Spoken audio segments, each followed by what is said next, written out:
Наместо да го образложи 6-месечниот извештај за работењето на специјалното јавно обвинителство, Катица Јанева попладнево испорача 3 барања до собранието.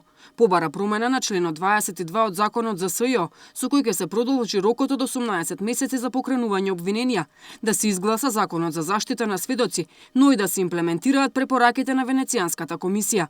Јанева не даде одговор на прашањето каде се потрошени повеќе од 60 милиони денари во изминатите 6 месеци, пари за кои нема никакво образложение во извештајот. Во однос на платите и во однос на финансискиот извештај, како прво, финансискиот извештај, како и минатиот извештај што го доставив на 15 март, беше во прилог на извештајот беше и даночната пријава во која беа наведени сите поставки потрошени пари од буџетот на специјалното јавно обвинителство. И истото ќе биде доставено, бидејќи се во тек многу јавни набавки, во тек се исплата на многу јавни набавки во однос на овој објект што ни е тука. 5-часовната расправа на Собраниската комисија за политички систем и односи меѓу заедниците Јанева попладнево ја претвори во циркус. Повеќе пати потенцираше дека таа и натаму стои зад својата изјава дека собранието е нелегитимно. За нелегитимноста што сум ја кажала изјавата, тврдо останувам на таа изјава и во овој прилика кажувам. Затоа што во прислушуваните разговори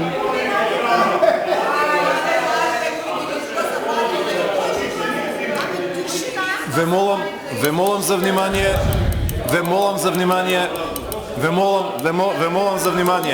Што во меѓувреме се смени да вие сега денес со вашето доаѓање тука го признавте легитимитетот на собранието. Значи тогаш не дојдовте затоа што не го признавате. Сега ми одговарате пак дека не го признавате, а од друга страна барате да ги донесеме законите. Значи, многу контрадикторен одговор. За цело време на седницата, опозицијските пратеници пак се обидуваа да ја заштитат Катица Јанева со процедурални забелешки, координирајќи се со неа кој и што ќе збори.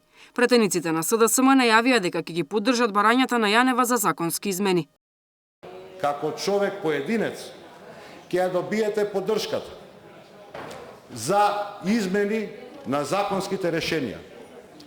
Ќе направам се без оглед колку уличарски да делуваат определени дофрлања и да кај овие луѓе кои што дофрлаат се обидам аргументирано да им укажам на таквата потреба. Особено затоа што сакам да го ценам тоа што они овдека го тврдат и во настапите во собранието, меѓутоа и во нивните политички настапи надвор од собранието. Поради големиот интерес на пратениците, комисиската седница продолжува и утре. 6-месечниот извештај за работењето на специјалното обвинителство ќе се најде пред пратениците на пленарна седница, која е закажана за во понеделник.